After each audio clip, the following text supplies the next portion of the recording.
राधासु संतों की वाणी बानी सजोबाई की गुरु महिमा। सजो यह मन सी लगता काम क्रोध की आग, सजो यह मन सी लगता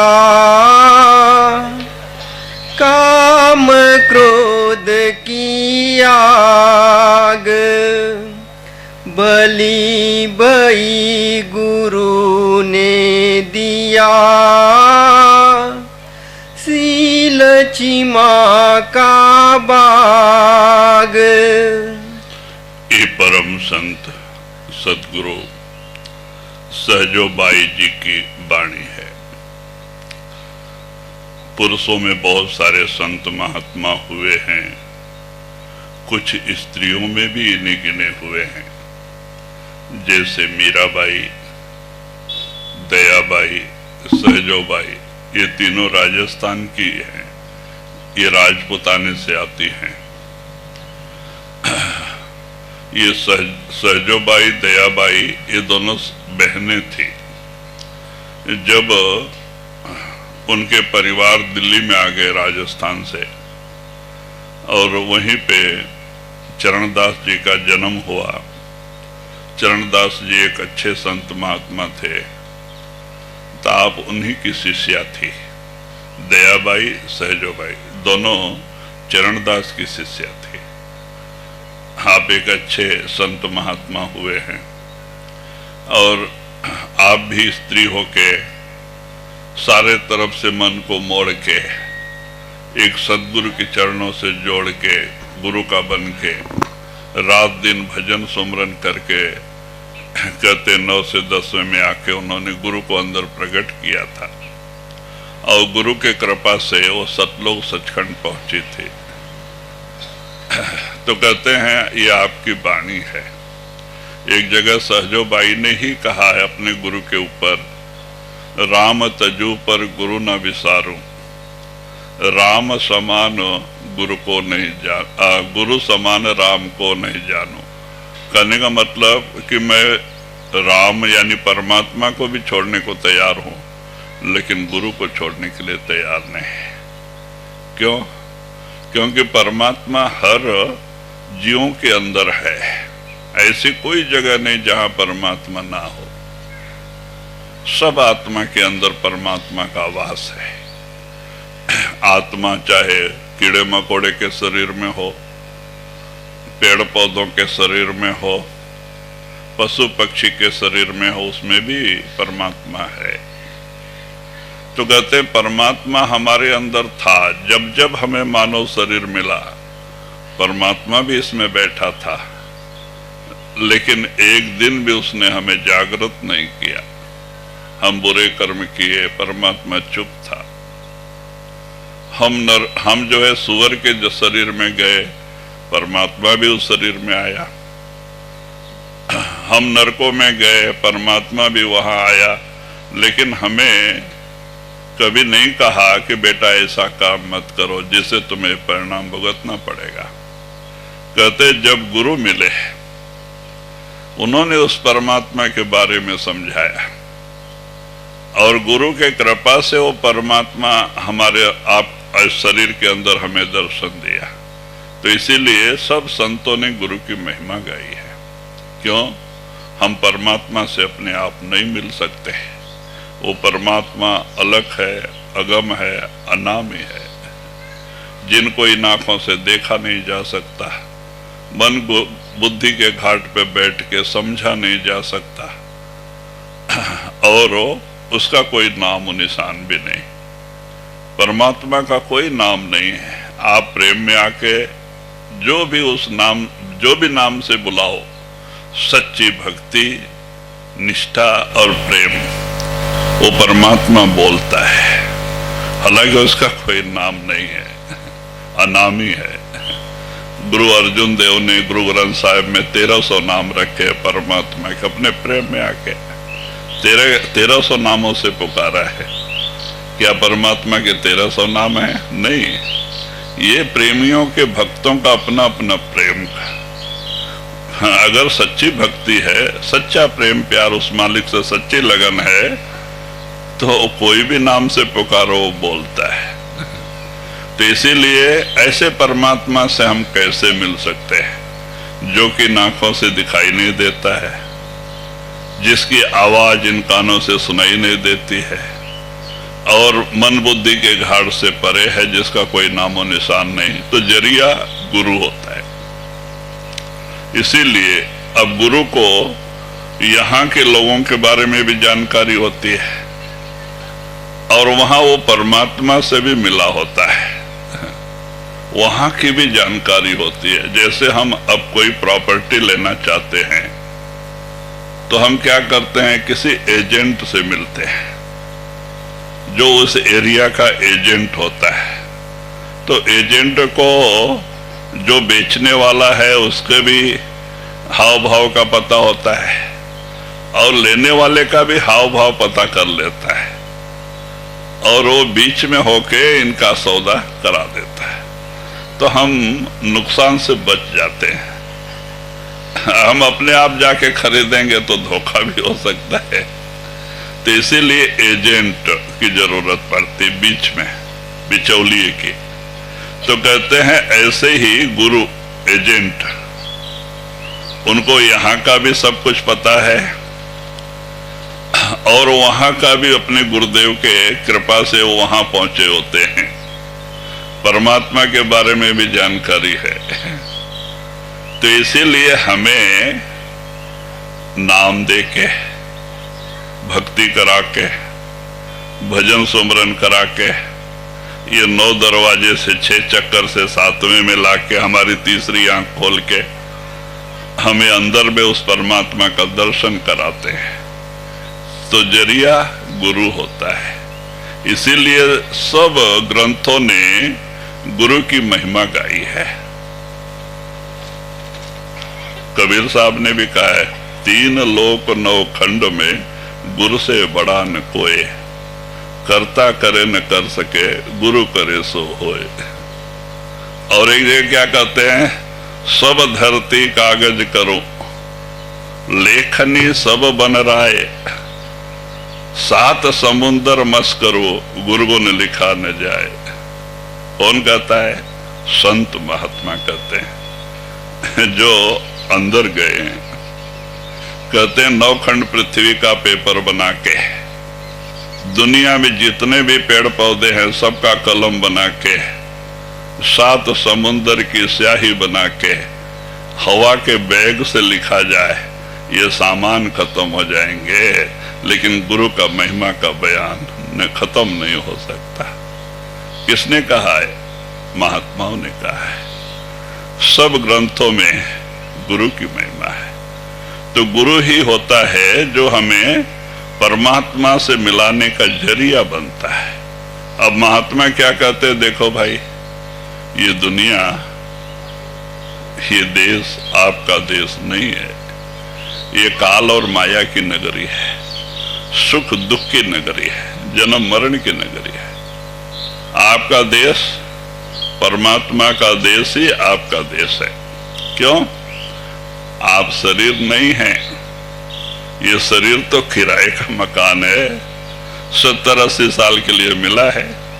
जैसे आपके दादा परदादा छोड़ के चले गए, आपको भी एक दिन फेंक के जाना है। ये तो अपने कर्मों के भुगतान के लिए हमें 4 दिन के लिए दिया गया है। कहते ये मट्टी का बर्तन है, 5 तत्व का पुतला है, लेकिन जब तक आत्मा इसमें बैठी इसकी शोभा है। जिस दिन आत्मा इस मकान को खाली कर जाती है तो इसकी सारी शोभा खत्म हो जाती है। यही आंखें हैं, दिखाई नहीं देता, यही काने हैं, सुनाई नहीं देती, हाथ पैर सब खंबे जैसे गिर जाते हैं, उठाए तो भी नहीं उठते। इसीलिए जब तक हवा है, प्राण है, तब तक ये हल्का होता है शरीर। लेकिन जब हवा निकल जाती है, माने प्राण निकल जाते हैं, आत्मा शरीर खाली कर जाती है तो शरीर का वजन बढ़ जाता है, ऑटोमेटिक। मट्टी है ये, 5 तत्व का पुतला जड़ है ये, लेकिन जड़ को भी चला रहा है कौन है? वो आप हैं, आप शरीर नहीं है। लेकिन हम अपने आप को भूल गए। आप किसी को भी पूछो भाई आप कौन हैं, तो फलाना है, शरीर का नाम बता देते हैं। कोई कहता मैं आत्मा हूं, भूल गए। तो जब आप शरीर हैं तो दुनिया आपकी है, लेकिन जब आप आत्मा हैं तो दुनिया आपकी नहीं है। कौन आपका है? आपका पिता परमात्मा, जो सतलोक सचखंड में बैठा है, जिससे बिछुड़ के जब से आप यहां आए हैं आप दुखी हैं। ये आत्मा रो रही, 84 के जेल खाने में भटक रही है। आज पेड़ पौधों के शरीर में, कल कीड़े मकोड़े के शरीर में, फिर पेड़ पौधों के शरीर में जाके दुखी होती। क्यों? अपने कर्मों का भुगतान कराने के लिए बेचारी निचले शरीरों में चली जाती है, दुखी हो जाती है। कारण कर्म। काल कर्ता ने दुनिया बनाई है, कर्म प्रधान कर दिया। तुलसीदास ने भी रामायण में इशारा दिया है, कर्म प्रधान जगत कर राखा, और जो जैसे करे तो तस फल चाखा। काल कर्ता ने दुनिया तो बनाई, कर्म प्रधान कर दिया। अब जीव जैसे जैसे कर्म करता है, आगे उस फल को चखने के लिए उसे वैसे ही शरीर में भेजा जाता है। मानव शरीर नहीं मिलता, बड़े भाग्य से, करोड़ों जन्मों के पुण्य से मानव शरीर मिलता है। उस प्रभु परमात्मा की कृपा से ही संतों का समागम मिलता है। ये 2 दुर्लभ चीज है दुनिया में। धन दौलत कोई दुर्लभ चीज नहीं है, मान बढ़ाई कोई दुर्लभ चीज नहीं, राज्य कोई दुर्लभ चीज नहीं। दुर्लभ चीज क्या है? संत समागम हरि कथा, तुलसी दुर्लभ दोए, सुत दारा और लक्ष्मी पापी के भी होए। दुर्लभ क्या चीज है? संतों का समागम, सत्संग, हरि कथा, सत्संग। ये 2 दुर्लभ चीज है। अच्छे बाल बच्चे, करोड़ों रुपए पापियों के भी होते हैं। जो लूटपाट करते हैं, दूसरे को धोखा देते हैं, वो भी करोड़पति होते हैं। लेकिन कोई वो अच्छे, कहते वो भाग्यशाली हैं? कहते नहीं, भाग्यशाली वो हैं जिनको संतों का समागम मिल जाए, सत्संग मिल जाए। कहते जिनको सदगुरु मिल गया उनका लेखा नहीं बढ़ा। जिनको कामिल मुर्शिद संत समागम मिल गया, गुरु मिल गया, उनका आना जाना खत्म हो गया। फिर 84 में नहीं आएंगे। वो भाग्यशाली है जिनको हरि कथा सत्संग मिल जाए और सदगुरु मिल जाए। ये 2 दुर्लभ चीज है, बड़े भाग्य से मिलती है। बाकी धन दौलत, मान बढ़ाई, ये कोई दुर्लभ चीज नहीं है। उसका संबंध शरीर से होता है, आत्मा से नहीं होता है। आत्मा से संबंध परमात्मा का है, गुरु का है। एक बार गुरु उपदेश देके दुनिया सब छोड़ जाए, कुटुंब परिवार के लोग भी छोड़ जाए, लेकिन गुरु नहीं छोड़ता। मरते समय वो अंदर आके दर्शन देके हमारी रक्षा करता है। यमदूत नहीं आने देता है, गुरु आता है। अगर गुरु के पास जाके यमदूत आना होता तो गुरु के पास जाने की जरूरत ही क्या है? ऐसे गुरु को दूर से नमस्कार कर दो, जो मरते समय अपने शिष्य को अंदर दर्शन देके उसकी संभाल नहीं करता। लेकिन शिष्य गुरु का हुक्म मानना चाहिए। गुरु का हुक्म क्या है? पीला कपड़ा रुद्राक्ष पहन के जंगल पहाड़ों में जाने का नहीं। महात्मा कहते भाई दुनिया में रहो, परमात्मा ने जैसे रखा वैसे राजी रहो, उसमें खुश रहो। हम घंटे 2 घंटे उस मालिक की भजन बंदी करो, दुनियावी कारोबार करते हुए, भजन सुमरन करते हुए दुनियावी कारोबार करो, आपका यह लोक और परलोक दोनों बन जाएगा। अगर हम रोज 2 घंटा मालिक का नाम सुमरन करते हुए दुनियावी कारोबार करेंगे, हम यहां भी सुखी रहेंगे। आप करके देखो 2 घंटा सुमरन ध्यान, गुरु का दया कहां तो आपके सिर पे आ जाएगा। आपका काम में भी आपकी मदद करेगा वो, यहां भी आप सुखी रहोगे। मरते समय वही गुरु और नाम आएगा, यमदूत नहीं आने दे, ऊपर के मंडल में रखेगा, वहां भी आपके साथ रहेगा। तो आपका यह लोक और परलोक दोनों बन जाएगा, फिर आपको यहाँ पैदा नहीं होने देगा। तो इसीलिए सहजोबाई कहती हैं कि अच्छा हुआ कि गुरु मिल गया, नहीं तो मैं तो काम क्रोध की आग में जल रही थी। अब काल ने दुनिया बनाई, काल ने कर्म प्रदान कर दिया, मन रूप में काल अंदर बैठ गया। मन काल का एजेंट है और माया ने अपना 5 अंश अंदर रख दिया। 5 अंश माया के क्या हैं? काम, क्रोध, लोभ, मोह, अहंकार। ये 5 अंश माया ने रख दिया कि ये जीव किसी भी तरह से हमारे इस कंपाउंड से निकल के जाने नहीं पावे। इनको आप भूल भुलैया में रखो। ये 5 चोर माया के हैं और मन जो है काल का एजेंट है, वो भी विरोध में चलता है, नहीं चाहता है कि आप भजन करें। मन नहीं चाहेगा, आपको दुनिया भी चिंतन में लगा के रखेगा मन। क्यों नहीं चाहता है कि ये भक्ति करके निकल जाए हमारे कंपाउंड से। तो मन ही शैतान है। इसीलिए महात्मा कहते भाई दुनिया में आपका शत्रु कोई और नहीं है, सब आपके भाई बंधु हैं। अगर आपका कोई शत्रु है तो आपका मन है जो आपके अंदर ही बैठा है। उसका कहना मत मानो, गुरु का कहना मानो, इसी जन्म में मुक्ति। नहीं तो मन का कहना मानोगे, ये कभी भी भक्ति करने नहीं देगा। ये झूठे दुनिया के चिंतन में लगा के हाय हाय करो, तड़पाएगा तुम्हें। अब दुनिया के चिंतन में क्या है? दुख है, मुसीबत है, बीमारी है, तकलीफ है, 84 है। और उस नाम के चिंतन में क्या है? सुख है, आनंद है, मुक्ति है। तो इसीलिए महात्मा कहते भाई नाम स्मरण करते हुए दुनियादारी करो, कोई बात नहीं। आपको बाल बच्चा छोड़ने की जरूरत नहीं, घर मकान बदलने की जरूरत नहीं, पीला कपड़ा रुद्राक्ष पहन के जंगल पहाड़ों में जाके भिक्षा मांगने की जरूरत नहीं। संत मत में तो मांगना बुरा है, कहते हैं मांगन मरण समान है, मत मांगो कोई भीख, मांगन ते मरना भला, सतगुरु की यह सीख।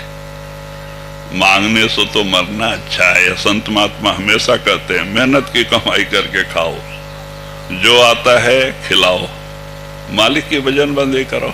क्यों मांगने जाते? इतना सुंदर शरीर परमात्मा ने दिया, ये नर नारायणी शरीर है, इसके अंदर परमात्मा ने 16 लोक का रचना किया है और अपनी सारी बात साथ अंदर रख के आप खुद बैठा है। ओ मालिक, ऐसे शरीर को आप मांगने के लिए भेजते हो, उपयोग करो। तो परमात्मा कैसे राजी? जो मांगते हो सब कर्जा होता है और इसको ये जन्म नहीं तो आगे जन्म, आगे जन्म नहीं तो और आगे जन्म, आगे ऐसे ऐसे कभी भी चुकाना ही पड़ता है। तो इसीलिए संत कहते भाई परमात्मा ने जहां रखा वहां राजी रहो। आपके विधि विधान में जो लिखा है वो देता है, उसमें खुश रहो, दूसरे की तरफ मत देखो। उसको अच्छा है, हमारे को बुरा क्यों, उसको ज्यादा दिया, हमारे को कम क्यों। उसने अच्छा काम किया पिछले जन्म में, उसका इनाम उसको मालिक दे रहा है। तुमने कुछ बिगाड़ दिया है तो तुमको तकलीफें मुसीबतें आ रही है, भाई वो तुम्हारा ही अपना ही कर्म है, परमात्मा की कोई गलती नहीं। जैसे जैसे जिसका भाग्य है, यानी जैसे जैसे जिसका बर्तन है, वैसे वैसे उसको देता है। भाग्य में जो लिखा वही मिलता है। हाँ, एक जगह भाग्य को भी हटा देते हैं। कौन? संत। कहते हैं कर्म की रेख पे संत मारे मेख मार देते हैं, कर्म को भी बदल देते हैं। लेकिन किसको? जो उनकी शरण में जाता है, गुरुमुखों के। जो दुनिया को लात मार देता है, गुरु का बन जाता है, ऐसे के कर्म को भी मेख मार देते हैं। वो गुरु की मर्जी, उसको कुछ भी दे सकते हैं दया कर सकते हैं। गुरु के मौज में सब कुछ, जिसे चाहे करे गुरुमुख, उसकी मौज में है, वो जिसे चाहे दया कर सकता है। लेकिन उस दया को पाने के लिए हमें अपना बर्तन बनाना पड़ता है। हम रात दिन दुनिया की चिंता में डूबे हुए रहें और दया गुरु से मांगे तो गुरु नहीं देगा। हम नाम के रंग में रंगे रहें, बिन मांगे देता है तो मांगने से देने वाला कोई महात्मा नहीं बिना मांगे देने वाला ही महात्मा होते हैं। उनको मालूम है, आप खाली सुमरन से जुड़े रहो रात दिन, आपके घर बैठे वो दया करेंगे, क्योंकि वो तो अंदर बैठे, आपके अंदर शब्द रूप में। जब आप सुमरन से जुड़े हो तो उनको मालूम है वो अंदर से ही दया करेंगे। आप दुनिया के चिंता में रात दिन डूबे रहेंगे तो गुरु की दया नहीं मिलेगी, काल की दया मिलेगी। अब दुनिया का सामान तो काल का है, हम काल का सुमरन कर रहे हैं तो दया कौन करेगा? काल और माया करेंगे गुरु नहीं करेगा। बगैर नाम के सुमरन से गुरु की कृपा नहीं मिलती। तो वही सजोबाई कहती है कि मैं भी काम क्रोध लोभ मोह कि इस चोरों के जाल में फंसी हुई थी, डूबी हुई थी, लेकिन सदगुरु ने मेरे दया किया कि मेरे को इस बीमारी से निकाल लिया। मेरे अंदर क्षमा शील संतोष, शील का गुण प्रकट कर दिया। शीलत्व, शीलत्व कहते अपने इंद्रियों को अपने बस में करना। शीलत्व वो एक गुरुमुखों के पास होता है, जो गुरु का बन जाता है। वो सब तरह से अपने मन को मोड़ लेता है, सब कुछ गुरु के चरणों में बलिहारी कर देता है। उस तरफ से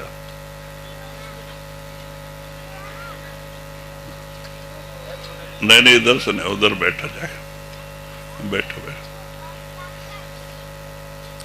तो वही आप कहते हैं कि इस तरह सजोबाई ने इस वाणी में अपना अनुभव दर्शाया है, अनुभव दर्शाया है कि किस तरह से उन्होंने भक्ति किया और गुरु की कृपा मिली।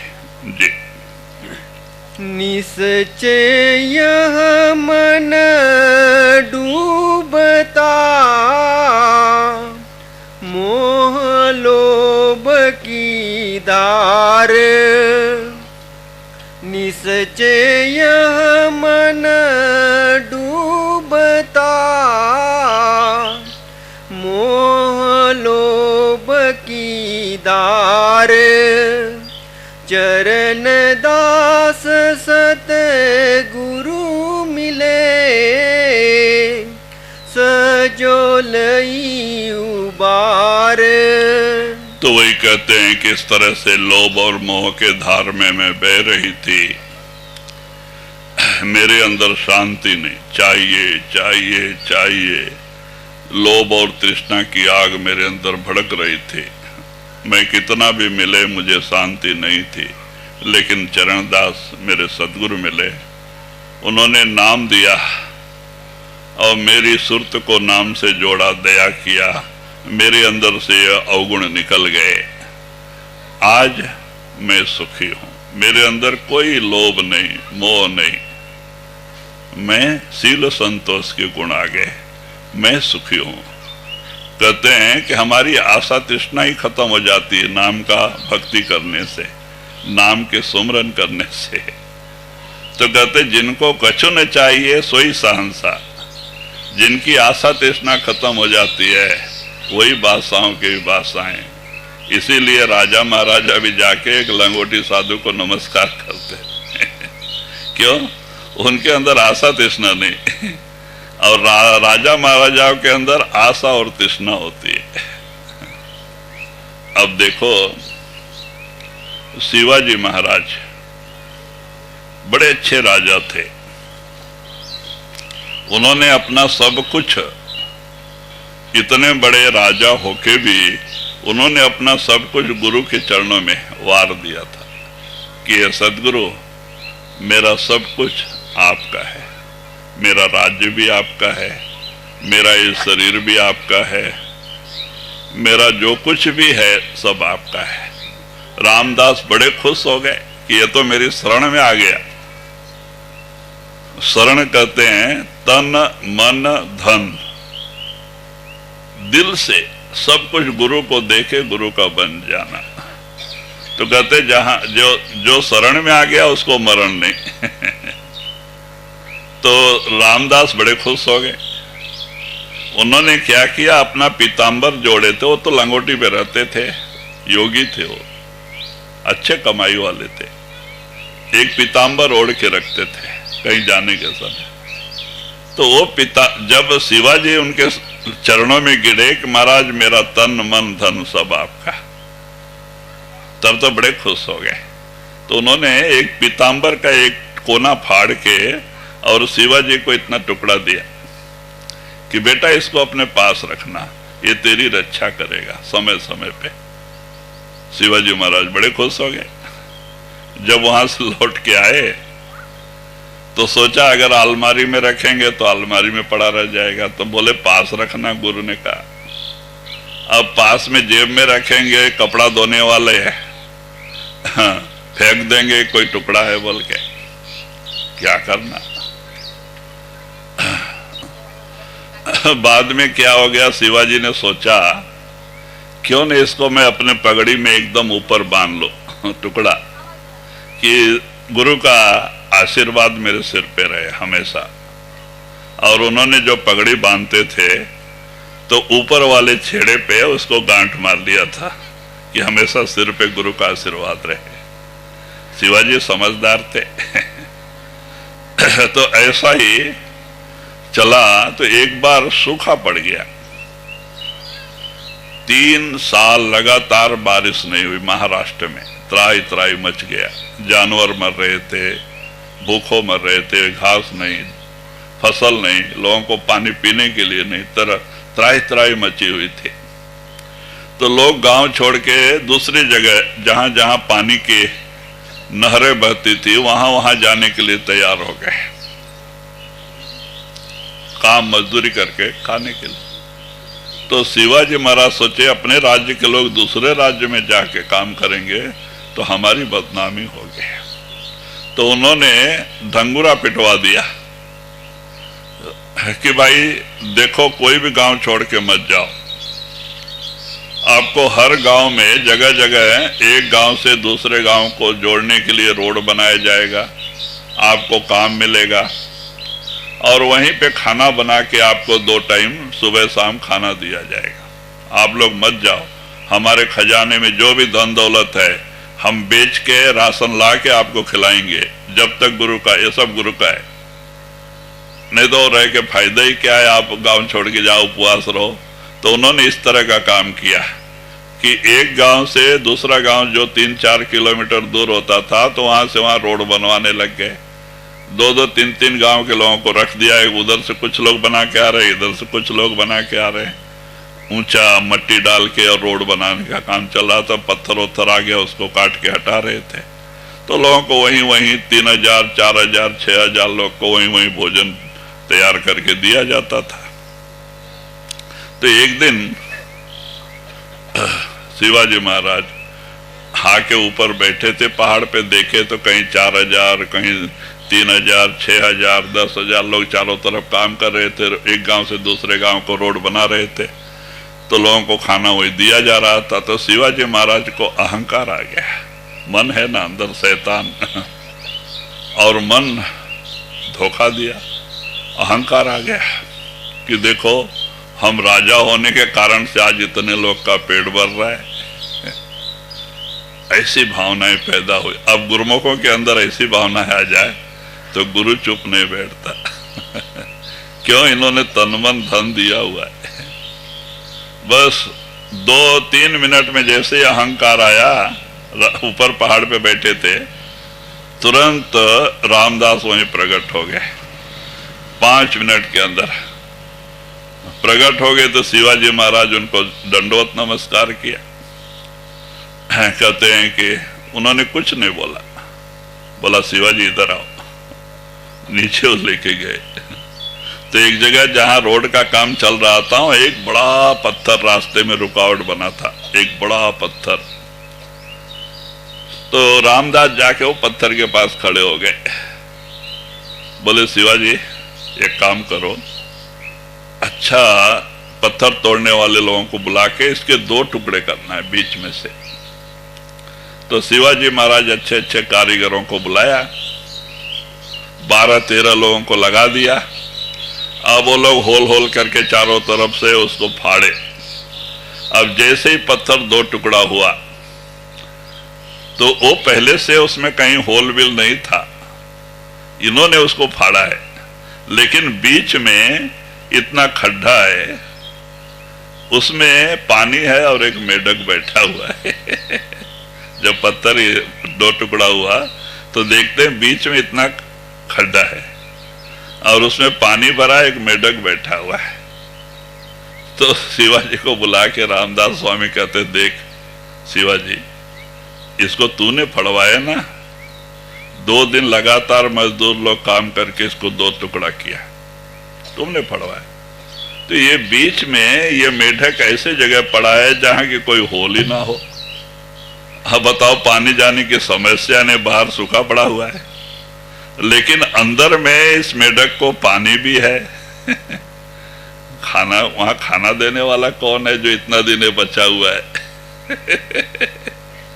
तब तो इनको साख लगा शिवाजी महाराज को और चरणों में गिर पड़े। कहते महाराज सबको देने वाला वो है। तो फिर तो क्यों कहता है इतना को मेरे से पेट भरता है बोल के? सबको जब देने वाला ऊपर बैठा है, आज सुखा देने वाला भी वही है, लोगों को मारने वाला भी वही है, लोगों को पेट देने भरने वाला भी वही है, तुम्हारे को राजा बनाने वाला भी वही है। अगर उसने नहीं दिया होता तो तुम क्या देते थे? उसने दिया है बोल के दे रहे हो ना, तो उसका उसके देने के लिए तुम्हारा क्या बड़ी बीच में? कहते महाराज गलती हो गई। कहते फिर ऐसी नहीं सोचना। तो कहते भाई सबको बैठा हुआ ऊपर दाता, जो 84 लाख जीवा जो उनका पेट भरता है। मुलुकदास ने कहा है ना, अजगर करे न चाकरी, पंछी करे न काम, दास मुलुका यूं कहें सबको दाता राम। कहते हैं पंछियां क्या मेहनत करने के लिए जाते हैं? सुबह रात को सोते, शाम को सोती हैं, सवेरे भूखे उठते हैं, उन्हें कुछ पता नहीं कहाँ जाएंगे तो पेट भरेगा, जाते रहते हैं। हो मालिक कितना दयाल है, शाम होने से पहले जहां तहां वहां उनको चूंग भर चारा देके, पेट भर चारा देके लिटाता है। कितने प्राणियां दिन भर जमीनों के अंदर, गुफाओं के अंदर, कंदराओं के अंदर छिपे बैठे होते हैं जानवर, और रात को वो बेचारे डर के मारे रात को पेट के खातिर बाहर आते हैं। उनको भी पता नहीं कहां जाएंगे तो पेट भरेगा, जाते रहते हैं। ओ मालिक कितना दयाल है, सवेरा होने के पहले जहां तहां वहां सबका पेट भर के वो लिटाता है। वो ऊपर बैठा है, जो हमारे को भी हमारे प्रारब्ध कर्मानुसार दे रहा है, सबको उनके प्रारब्ध कर्मानुसार दे रहा है। लेकिन इंसान को तसल्ली नहीं, चाहिए। इनकी आग प्यास भड़कते जाती है, शांति नहीं होती। अब बताओ, जानवरों का, पक्षियों का कौन सा बैंक बैलेंस होता है? उनके पास पैर के अलावा हाथ भी नहीं होते बेचारों को, कौन सा बैंक बैलेंस है उनको? क्या उनके अंदर उपवास रहते हैं? वो भी पेट भरते आराम से, अपने बच्चे को पाल लेते हैं, अपना कुटुंब पाल लेते हैं, अपने जोड़ी बना लेते हैं, उनकी भी शादियां होती है। बताओ, कौन से ब्राह्मण आते हैं वहां पे मूर्त रखने को? हैं? हम तो कोई लड़का पैदा हुआ तो ब्राह्मण आना चाहिए, घर बनाना है मूर्त रख रहा है तो ब्राह्मण के बगैर होता ही नहीं। अब बताओ वो कौन से ब्राह्मण को बुलाते हैं? जानवरों के भी शादियां होते देखो, वो भी जोड़ी रहती है। जानवरों को भी देखो तो जोड़ियां रहती हैं, पक्षियों को देखो तो भी जोड़ियां होती है। कौन सा ब्राह्मण मूर्त रखता है? ये हमारा अपना अपना ख्याल है। कहते भाई भक्ति सबसे अलग है। एक भक्त को कोई भी चिंता नहीं करनी चाहिए, शास्त्र पुराण किसी की भी चिंता नहीं होनी चाहिए, एक मालिक के अलावा, गुरु के अलावा। सब झूठ। लगन बहुरत झूठ है और बिगाड़े काम। लगन बहुरत कहते एक भक्तों के लिए उस मालिक का नाम सुमरन करते रहो, सब शुभ ही शुभ है। उस मालिक का नाम सुमरन बोल के जो भी करते हो सब अशुभ है। हमने तो कभी कोई मुहूर्त नहीं रखा। हमने आंध्रा में जब पहली दफा 1985 में आश्रम की नींव डाली, पहले 2 कमरा बनाए, उसमें पैसा ही नहीं था। जमीन 10 एकड़ लेके 2 कमरा बनाए। तो उस समय बड़े बड़े शास्त्री लोग हमारे सत्संगी थे, वास्तु शास्त्र के ज्ञाता थे वो। एक तो रेड्डी था, दूसरा जात वाला था। तो वो लोग आए तो देखते हैं उत्तर की तरफ से पानी आके हमारे आश्रम में लग के और दक्षिण की तरफ जाता था कोने में। तो बोलते महाराज आपके आश्रम यहाँ वृद्धि नहीं होगी, क्योंकि अग्निमूल में आपका पानी लग के जाता है, आपका आश्रम आगे नहीं बढ़ेगा, बहुत तकलीफ आएगा, लड़ाई झगड़ा होगा। तो हम हाथ जोड़ के कहते थे देखो भाई, आप लोग भंडारा में आए हो, खाना खाओ, सत्संग सुनो, जाओ। ये शास्त्र पुराण हमारे सामने नहीं खोलना। हमने जब से गुरु किया है सबको राजीनामा दे दिया है, एक हमारे गुरु के अलावा और कुछ नहीं। सब राजीनामा दे दिया। आज वही आश्रम है, कहां से कहां पहुंच गए, बढ़ते गए। बेंगलुरु में भी यही आश्रम बनाने लगा था, ऐसे ही कहा, लेकिन हमने कभी शास्त्र पुराण का आधार नहीं लिया। अब यहां भी नहीं लिया, ऐसे ही बने। जहां जहां जगह रही बनाते गए।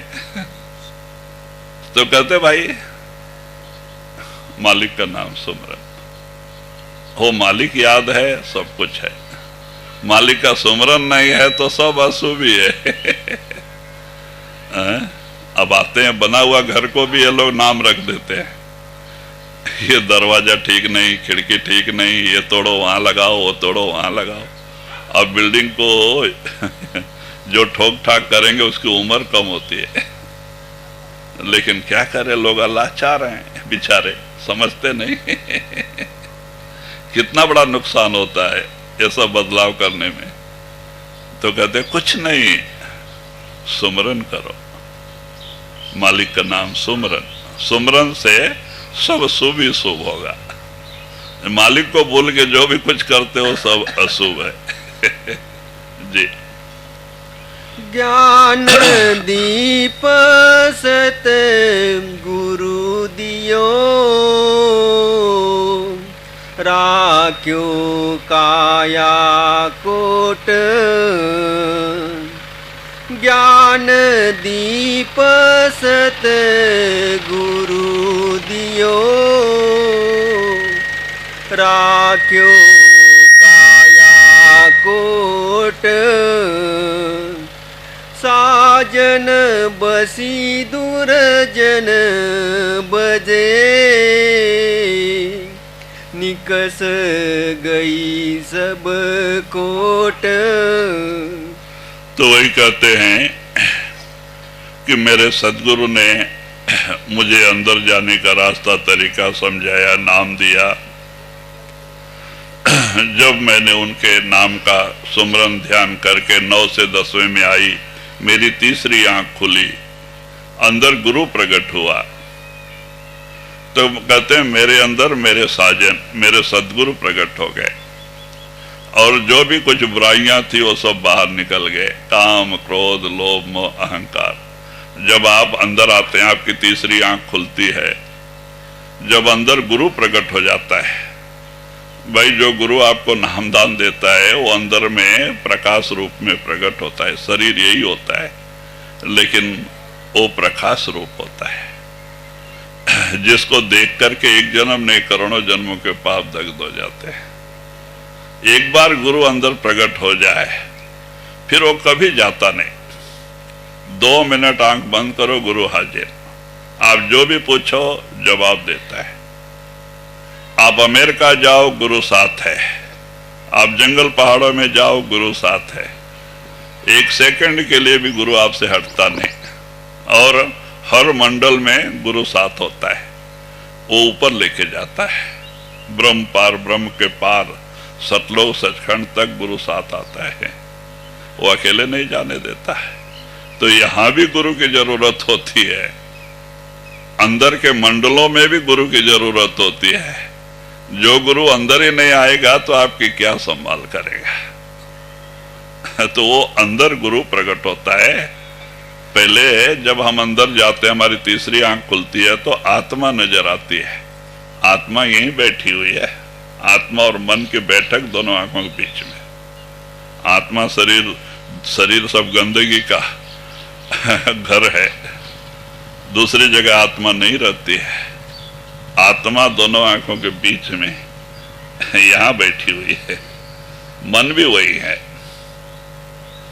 शब्द भी वही धुनकार दे रहा है, लेकिन हमारा मन बाहर मुख होने से वो सुनाई नहीं देता है। तो जब हम 9 दरवाजे छोड़ के हमारी रूह शरीर सुन्न हो जाता है, सो जाता है, हमारी तीसरी आंख खुलती है, तो पहले आत्मा नजर आती है, यहीं बैठी हुई आत्मा। लेकिन आत्मा का शरीर नहीं है, शब्द और प्रकाश रूप में आत्मा है। लाइट साउंड प्रकाश और शब्द रूप में वो दिखाई देती है, और आत्मा का जो प्रकाश है वो नीचे उतरा हुआ है, जिससे पंच प्राण और पंच प्राण से शरीर की क्रिया चल रही है। तो आप अंदर देख सकते हैं, पहले आत्मा का दर्शन होता है, फिर जो आकाश बाहर आप देख रहे हैं ना, आपके अंदर में भी आकाश है, आपकी रूह चढ़ाई करती है। तो आकाश के ऊपर सूर्यमंडल, चंद्रमंडल, तारामंडल के पास जाके ऊपर गुरु का दर्शन होता है, आकाश के ऊपर। तो एक बार गुरु प्रकट हो गए, फिर 1 सेकंड को भी आपको छोड़ के जाते नहीं, वो गुरु ही आपको ऊपर लेके जाएंगे 8वें मंडल में। और वहां माया का, जिसने दुनिया बनाई है, वो मालिक का दर्शन करा देते, ज्योति का और निरंजन का दर्शन करा देते और वहां से शब्द हमारे अंदर प्रकट हो जाता है, अनहद नाद, जो मन को पकड़ के रखता है। और अभी जो हम नाद सुनते हैं, ये निचले चक्कर के हैं, 6 चक्कर के, ये देवी देवताओं के हैं। ये शब्द के अंदर मन को पकड़ के रखने की ताकत नहीं है, लेकिन गुरु दर्शन के बाद जो शब्द प्रकट होगा उसमें वो ताकत है। मन को आपके मन को बाहर ही नहीं जाने देगा। मन जाके शब्द से जुड़ जाता है, और शब्द को छोड़ के मन बाहर दुनिया में नहीं जाता है। तो जहां मन नहीं, वहां आशा और तृष्णा नहीं तब जाके हमें शांति मिलती है। लेकिन जब तक आशा और तृष्णा है, सपने में भी शांति नहीं। तो कहते गुरु की कृपा हुई, मेरी ये सारे चोर निकल गए, और मेरा साजन, मेरा सदगुरु मेरे अंदर प्रकट हो गया जी। सजो गुरु दीपक दियो, नैना बहे अनंत। सजो गुरु दीपक दियो, नैना बहे अनंत। आदि अंत मध्य एक ही, मुझ पड़े भगवंत। तो सजोबाई कहती है मेरे गुरु ने मेरे ऊपर कृपा किया, मेरी अनंत रूपी आंख, कहते हो ज्ञान की आंख खोल के अनंत में रहने वाले उस मालिक का दर्शन करा दिया। आप भी जब सुमरन ध्यान करके 9 दरवाजे छोड़ के 10वें में आएंगे, 6 चक्कर पार करके 7वें में आएंगे, जब आपकी तीसरी आंख खुलेगी और आपके अंदर गुरु प्रकट हो जाएगा, तो आप जहां भी देखो तो आपको गुरु ही गुरु नजर आता है। पेड़ को देखो उसमें भी गुरु नजर आता है, जानवर को, गाय बैल को देखो तो उसमें भी गुरु नजर आता है, कुत्ते को देखो उसमें भी गुरु नजर आता है। तो आपकी ऐसी स्थिति हो जाती। हम आपको एक कहानी बताए थे ना, ब्यास में भाई वजीरा एक मुसलमान था, सावन सिंह महाराज जी से नाम लिया था, और नाम लेके उसने सेवा सत्संग 2.5 3 घंटे बैठता था, आश्रम में रहता था। तो 2 साल रात दिन सुमरन ध्यान करने से उसकी रूह चढ़ाई कर गई, उसकी तीसरी आंख खुल गई, गुरु प्रकट हो गया। अब गुरु प्रकट हो गया, अब उस बेचारे से हजम नहीं हुआ। तो कोई गाय बाहर से अंदर आ जाए आश्रम में तो ये जाके उसको गले लगा लेता, महाराज आप कहां से आ रहे हैं। कोई कुत्ता बाहर से आ जाए तो जाके उसको गले लगाता, आप कहां जा रहे हैं। सब गुरु ही नजर। अब नीलगिरी का पेड़, जो सफेदे के पेड़ खड़े थे आश्रम में, जाके उसको आलिंगन करता, आप महाराज यहाँ क्यों खड़े हैं। अब ऐसा करने लग गया, उसको हजम नहीं हो रहा था। तो बाद में कुछ सेवादारों ने जाके सावन सिंह महाराज से कंप्लेन कर दिया कि महाराज भाई वजीरा बाहर ऐसा करता है। महाराज को गुस्सा आ गया, वो बाहर दिखाता है, बोले हाँ। बस उस बेचारे का जो अंदर रूह चढ़ती थी, गुरु प्रगट था, वो बंद हो गया। अब उसका बेचारे का बंद हो गया नजारा। अब बताओ कितनी कड़ी मेहनत और सेवा और ये करके उसने भजन करके उसको पाया था। वो दौलत ऐसी दौलत है जिसके पीछे सारी दुनियावी दौलतें एक कहते घूर के समान नजर आते हैं, हीरे जवाहरात और माणिक, उसके सामने कुछ नहीं है।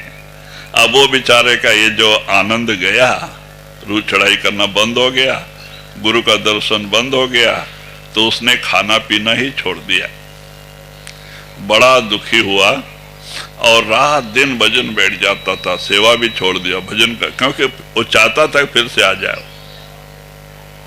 अब कुछ नहीं, 15 दिन तक कुछ पानी पी के रहा, कुछ खाया नहीं। बाद में ऐसा शरीर हो गया तो लोग कुछ लोगों को दया आई कि ये वजीरा, पहले इतनी भीड़ भाड़ नहीं थी, ये वजीरा मर जाएगा। 15 दिन हो गए, खाना नहीं खाया, खाली पानी पी के है, तो क्यों नहीं इसे महाराज से ले जाके माफी मांगवाएं। लेकिन महाराज के पास जाके बोलने किसी सेवादार की हिम्मत नहीं थी। तो उसमें 2 बुजुर्ग लोग थे, जयमल सिंह महाराज जी के शिष्य थे, सावन सिंह महाराज के गुरु बंधु और वो सावन सराय में रहते थे। तो कुछ लोग मिलके वो बुजुर्ग के पास गए और जाके प्रार्थना किया कि महाराज आप चाहें तो भाई वजीरा को माफी दिला सकते, नहीं तो वो मर जाएगा और 1-2 दिन के ऊपर नहीं जिंदा रहेगा। उसकी खाली हड्डी रह गई, मांस गल गए। 15 दिन से खाना नहीं, पानी पी के है, रात दिन भजन बैठ रहा है। तो आप दया करो, महाराज जी से माफी दिला दो। तो उनको दया आई। वो बुजुर्ग ऊपर चढ़ भी नहीं सकते थे, इतनी उम्र हो गई थी। लेकिन उसको बोले भाई वजीरा को बुलाओ। उन्होंने देखा बुजुर्गों ने, तो उसको उनको भी दया आ गई, तरस आ गई, क्योंकि खाली हड्डी रह गई, चमड़ा। मांस सब गल गए, खून सब सूख गया, अब नहीं जिंदा रहेगा। तो दया आ गई तो बोला अच्छा कल मैं जाके महाराज से माफी मांगता हूँ। दोनों बुजुर्ग गए सवेरे, महाराज जी के पास जाके झुक के नमस्कार करके हाथ जोड़ खड़े हो गए। कहते महाराज माफ कर दो। तो सावन सिंह महाराज हंसते हैं कि भाई आप लोगों ने क्या गलती किया है, माफ कर दे। कहते महाराज हमें नहीं, भाई वजीरा को। तो बोले नहीं नहीं, वो बाहर क्यों दिखाता है, ये चीजें अंदर हजम करना था, गुप्त रखना चाहिए, और ये लोग बाहर दिखाते हैं। तो कहते महाराज दया कर दो, अब आगे से ऐसा नहीं करेगा, नहीं तो नहीं बचेगा। 15 दिन हो गया खाना नहीं, पानी पी के है। तो महाराज को भी दया इच्छा, उसको बुलाओ बोले। तो उसको अंदर लेके गए, खड़ा होने की भी ताकत नहीं, और वो जाके महाराज के चरणों में गिर गया। महाराज गुस्सा हुए, क्यों बाहर बताता है तू? महाराज अभी कभी नहीं करूंगा, ऐसी हरकत नहीं करूंगा। तो बोले जा भजन में बैठ। फिर जाके भजन में बैठा, फिर रो चढ़ाई कर गई, नजारा चालू हो गया। गुरु प्रकट हो गए। तब से डर के मारे वो बोलना ही छोड़ दिया, उसका नाम मौनी वजीरा पड़ गया। मौनी वजीरा, वो किसी से बात करने को भी राजी नहीं। तो कहते वो चीज ऐसी चीज है। तो वही आप इशारा देते हैं भाई, ये खाली रक्त मांस का पुतला नहीं, ये शरीर है। ये नर नारायणी शरीर है। इसके अंदर परमात्मा ने, आपको 3 लोक के बारे में पता है, 16 लोक इसके अंदर रचना करके, इस शरीर के अंदर परमात्मा अपनी सारी बात इसके अंदर रख के आप खुद अंदर बैठा है। अपने पास आने का रास्ता भी इसी के अंदर रखा है। वही हमें नामदान के दिन सदगुरु बताते हैं कि हमारे अंदर कहाँ कहाँ कौन कौन सा मंडल है, ऊपर सतलोक तक कहाँ कौन कौन से मालिक बैठे हुए हैं, वहाँ कौन सा प्रकाश है, कौन सा शब्द है, सारी जानकारी दी जाती है। और अंदर जाने का रास्ता तरीका ही हमें सदगुरु बताते हैं। वो ये नहीं कहते हैं भाई परमात्मा कहीं जंगलों पहाड़ों में बैठा है, हिमालयों के कंदराओं में है। कहते भाई वो तो आपके अंदर है। जब परमात्मा आपके अंदर बैठा है तो उसको बाहर ढूंढने जाने की क्या जरूरत है? खाली उसको याद कर, याद कर, याद कर, याद कर, होवे हाजिर। कहते हो परमात्मा को खाली सुमरन करो, सुमरन करो, याद करो, वो हाजिर होता है। वो कुल मालिक आपका पिता है, ये सारी आत्मा वहां से आई हुई है। वो दाता है, आपका पिता है, वो दयाल है। वो चाहता है कि ये आत्माएं फिर हमारे पास आ जाएं, लेकिन हम जाने के लिए तैयार नहीं। हम तो इस दुनिया में ऐसे रंग में रंग गए कि दुनिया को सच मान लिया, जबकि हमें पता ही है दुनिया सच नहीं। ये 4 दिन का सपना है। रात का सपना घंटा 2 घंटे का होता है, ये 70-80 साल का है, लेकिन है तो सपना ही। हमारे दादा परदादा छोड़ के गए, आज हम सब उन्हें भूल गए। कल हम भी जाएंगे, हमारे लोग हमें भी भूल जाएंगे। ये दुनिया की रीति है। ये दुनिया का नाम मृतलोक है, मरने का देश है। जो पैदा हुआ उसे मरना है, और जो बना उसे बिगड़ना है। ये काल का कानून है। इसीलिए तो कबीर साहब भी कहा है, राम गयो रावण गयो, जाको बहु परिवार, कहें कबीर थिर नहीं सपने जिम संसार। राम रावण जैसे बड़े बड़े राजा महाराजा भी आके, बड़े बड़े तपस्वी आके गए, यहाँ अपना कायम ठिकाना कोई नहीं बना पाए। अब रावण और विभीषण ब्रह्मा को प्रसन्न करके अमृत भी पी लिया था। इसीलिए तो रावण को अहंकार आ गया, अब मुझे मारने वाला न कोई पैदा हुआ न कभी होगा। क्यों? अमृत पी लिया, मैं अमर हो गया। लेकिन उसे भी मरना पड़ा। उसे भी मरना पड़ा। क्यों? ये दुनिया का नाम मृतलोक है। जो भी आया उसे जाना है, जो बना वो बिगड़ना है। ये दुनिया की रीति है।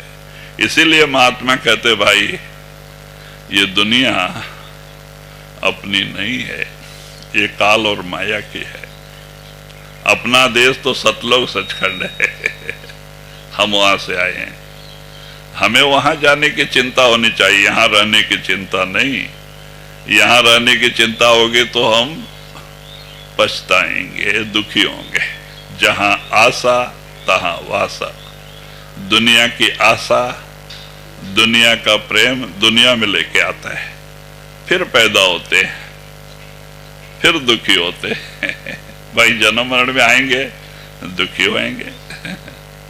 ये चक्कर चलते ही रहता है 84 लाख का। इससे निकलने के लिए हमें ये मानव शरीर ये कोई छोटी मोटी चीज नहीं है, ये बड़ा कीमती हीरा है। परमात्मा ने दया करके आपके हाथ में दिया है इस दुख से छुटकारा पाने के लिए, ये भवसागर से मुक्ति के लिए, जन्म मरण से छुटकारा पाने के लिए। ये काम आप इसी शरीर में कर सकते हैं, दूसरे शरीर में नहीं। अब बताओ, आप जानवरों के शरीर में जाके भक्ति कर पाएंगे?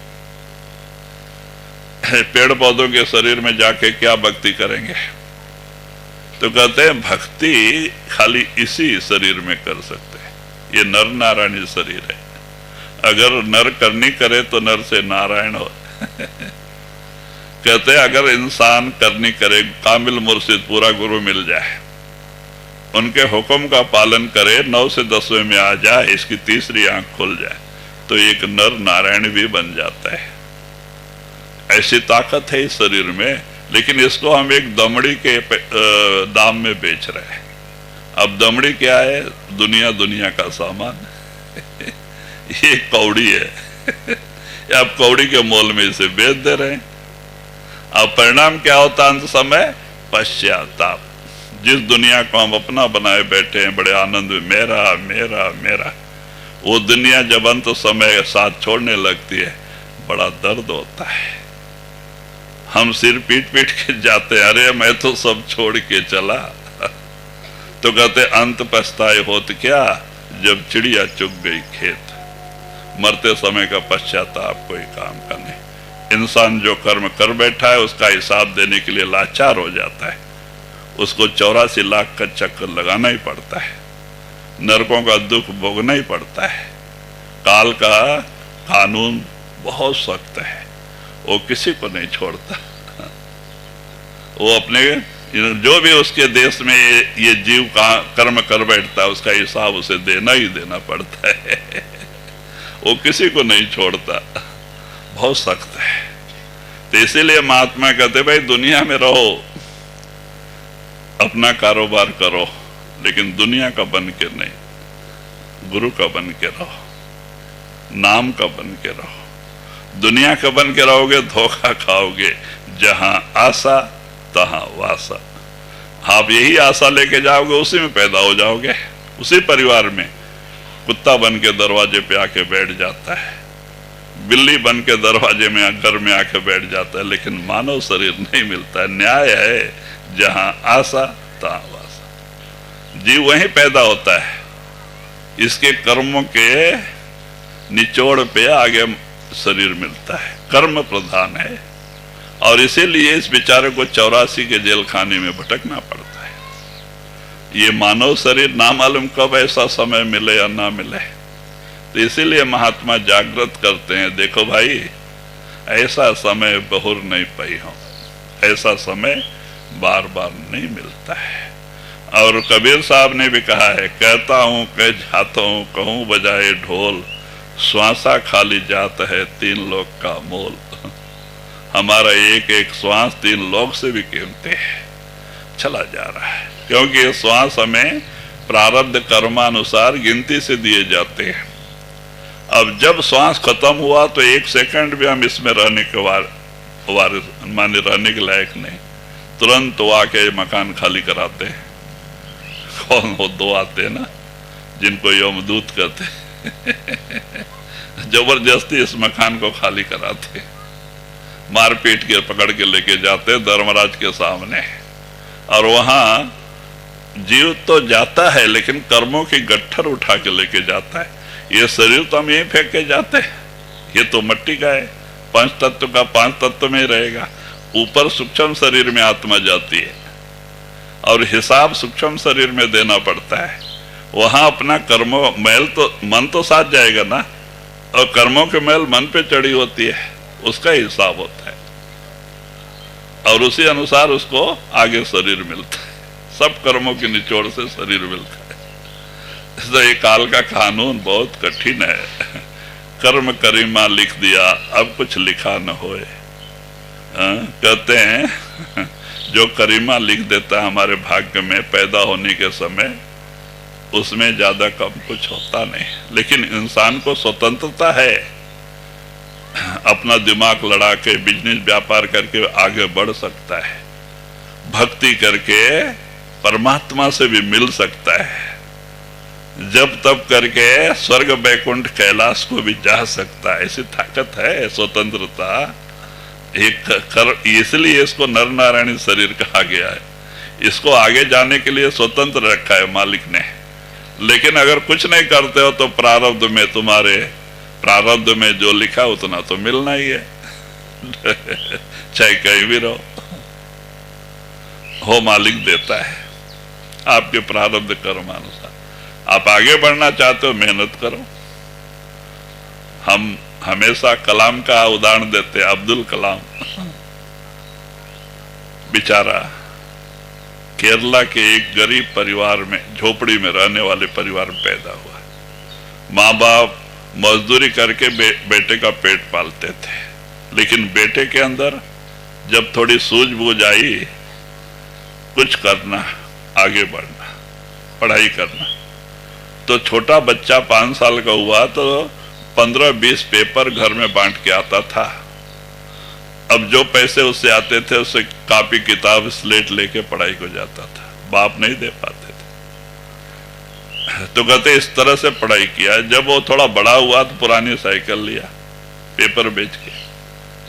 तो साइकिल के ऊपर हाई स्कूल में 100-150 पेपर बांट के आता था, और उससे जो पैसे आते थे उससे अपना पढ़ाई का खर्चा चलाता था। ऐसे करके उन्होंने, देखो, एक उम्मीद था पढ़ाई करना, आगे बढ़ना, तो रात दिन मेहनत किया।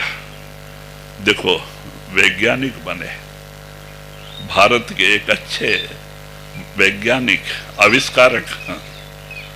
और उनका स्वभाव इतना अच्छा था कि बाद में वो राष्ट्रपति भी बन गए। भारत के राष्ट्रपति राजा होता है इंडिया का, कोई भी जात हो। तो उन्होंने एक ही दोस्त किया था अपने जिंदगी में, बचपन से बड़े होने तक। तो जब वो राष्ट्रपति बन गए तो अपने दोस्त के पास गए केरला में। कुछ भी बनते तो उससे सलाह लेते थे। तो वहां गए और दोस्त के पास जाके विचार करते हैं कि भाई अब तो मैं राष्ट्रपति हो गया, अगर मैं रिटायर भी होऊंगा तो मुझे गवर्नमेंट बंगला देगी, खर्चा देगी, सब सहूलियत देगी, सब कुछ देगी, तो मेरा पैसा किस काम का? जो कुछ बैंक में रखे हैं वो किस काम आएगा? तो दोस्त भी चकरा गया। वो बोलता, महाराज क्या करना चाहते हैं?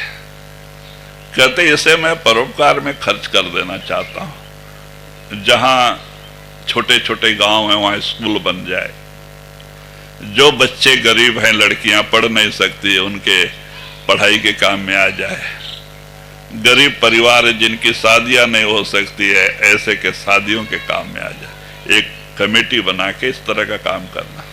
बोलते बड़ी अच्छी बात, क्योंकि मैं चाहता हूं कि मेरे जाने के बाद मेरा यहाँ नामो निशान कुछ नहीं रहना। इतना बड़ा ख्याल एक साधु के अंदर भी नहीं रहता है। देखो, और अपने समय में उन्होंने अपना सारा पैसा स्कूल के लिए, गरीब बच्चों के लिए, पढ़ाई के लिए दान दे दिया। तो कहते भाई क्यों? तो अगर एक इंसान में, क्योंकि ये कल्पतरु है, कामधेनु समान है ये शरीर।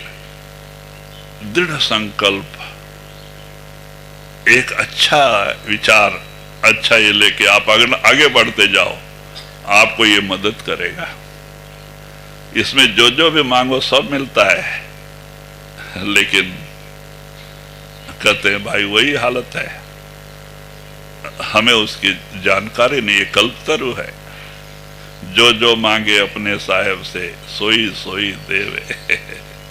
कहते इसमें जो मालिक बैठा है उससे जो मांगो देता है, लेकिन उसके लिए आपको बर्तन बनाना पड़ता है। तो कहते भाई देखो एक इंसान कहां से कहां चला जा रहा है, इसी में बैठ के तपस्या करके स्वर्ग वैकुंठ कैलाश में पहुंच रहा है, योगी होके तबे सारा कुछ छोड़ छाड़ के तपस्या करके मालिक के ख्याल में रात दिन बैठ के उस मालिक को भी पाया, स्वर्ग वैकुंठ कैलाश को भी गया। और कुछ गुरुमुखों ने संतों के शरण लेके सतलोक सचखंड भी गए। तो भाई ये कल्पतरु है, इसमें जो भी मांगो सब मिलता है, लेकिन मांगने के लिए आपको वैसा बनना पड़ता है। तो कहते हैं इसीलिए महात्मा कहते हैं कि भाई, वो सजो भाई कहते हैं मेरे सदगुरु ने दया किया और मेरे अंदर से सारे अवगुण दूर हो गए, और वो मेरा साहिब मेरे अंदर प्रकट हो गया, अब मुझे कोई दुख नहीं जी। सजो गुरु प्रसन्न है वह, मेट्यो मन संदेह। सजो गुरु प्रसन्न है वह, मेट्यो मन संदेह। रोम रोम सुप्रेम उठी, बीज गई सब देह। तो वही कहते हैं कि मेरे सदगुरु ने दया किया, मेरे अंदर सच्चा प्रेम और प्यार पैदा हुआ, और वो प्रेम की बरसात मेरे अंदर हुई, अमृत की बरसात, कि मेरा अंदर सब कुछ भीग गया। मुझे अपरमा आनंद का अनुभूति हुआ। मेरे गुरुदेव मेरे साथ रहे और मेरे अंदर बहुत बड़ा परिवर्तन आ गया। अब गुरु के अलावा और कुछ नहीं देखते हो, जहां देखते हूं सब दीन दयाला गुरु ही गुरु नजर आता है, मेरा मालिक ही मुझे नजर आता है। वो अनंत रूपी आंख को खोल के उस अनंत ताकत को हमें दिखा दिया। तो वही कबीर साहब ने भी कहा है ना कि अनंत को दिखाने वाली आंख जो ज्ञान की आंख है, वो खोल के देखो, वो परमात्मा सब घटों में विराजमान दिखाई देता है। एक बार आपकी वो ज्ञान की आंख खुल जाए तो सब जगह आपको परमात्मा ही परमात्मा नजर आता है। लेकिन इन आंखों से ये तो फना को, नाशवान चीजें देखने वाली आंख है, ये असत्य को देखने वाली आंख है, माया की आंख है, ये चर्म चक्षु। शिवाजी के गुरु रामदास स्वामी ने क्या कहा है, चर्म चक्षु न लच्छे, ज्ञान चक्षु निरक्षे। सच को देखने वाली आंख और ज्ञान की आंख है। आप उसको खोल के देखो तो आपके अंदर खंड ब्रह्मांड भरे पड़े हैं। हीरे ज्वारात माणिक के बंगले हैं, जहां भी आत्माएं रहती है, आप अंदर देखो क्या क्या तमाशे हो रहे हैं। 33 करोड़ देवी देवता आपको अंदर नजर आएंगे, ब्रह्मा विष्णु महेश्वर भी आपको इसी शरीर में नजर आएंगे। सच बाहर तो हम लोगों ने बनाए, लेकिन इसके अंदर सच नजर आते हैं। आप जाके अंदर देखो, लेकिन उसके लिए आपको अपना बर्तन बनाना पड़ेगा। रोज 4-4 घंटे की बैठक करके मन को मार के 9 से 10वें में आना पड़ेगा। हाँ, आएंगे तो आपको सच्चाई का पता चलेगा, सच क्या है। नहीं तो तब तक तो आपके ऊपर पर्दा पड़ा है। ये आंखें फना को देखने वाली आंख है इन्हीं को देख के खुश होती है, लेकिन ये सब झूठ है, नासवान है। लेकिन सच को देखने वाली आंख खुल जाए तो सच नजर आएगा, सच क्या है, झूठ क्या है। दोनों में द्वैत हट जाता है और एकता रूपी भावना आपके अंदर वो प्रेम प्रकट हो जाता है। वो प्रेम जिससे आपका अंग रोम रोम पुलकित होता है, परमात्मा से मिलने की तड़प पैदा हो जाती है, विरह पैदा हो जाती है। वो विरह अंदर जाके पैदा होती है। वो प्रेम आपको अंदर ऊपर लेके जाता है। उसी प्रेम की जरूरत है जी। सजो गुरु प्रसन्न है वो, एक कयो पर संग। सजो गुरु प्रसन्न है वो,